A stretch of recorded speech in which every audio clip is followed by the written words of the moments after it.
Welcome friends. Today in this lecture we will discuss about Article 16 of our Indian Constitution. आज हम लोग article 16 के सारे सब सेक्शंस जो भी मेंशन है 6 तक सारे ही पढ़ लेंगे, एक ओवरव्यू ले लेंगे।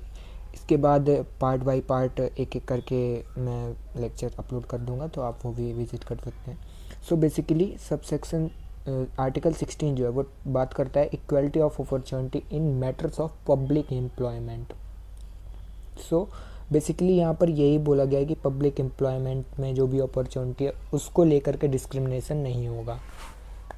तो सब सब क्लॉज जो 1 है वो क्या बोलता है, there shall be equality of opportunity for all citizens in matters relating to employment and और appointment to any office under the state.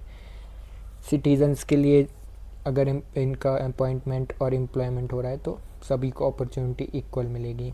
And second जो है वो 7 ग्राउंड्स बताता है, उन ग्राउंड्स पे डिस्क्रिमिनेशन नहीं होगा। थर्ड जो है वो ये बात करता है कि अगर स्टेट चाहे तो रेजिडेंस के का मतलब रिस्ट्रिक्शन लगा सकती है कि इस टेरिटरी से होना चाहिए तभी आप फॉर्म फिल कर सकते, ऐसा कुछ।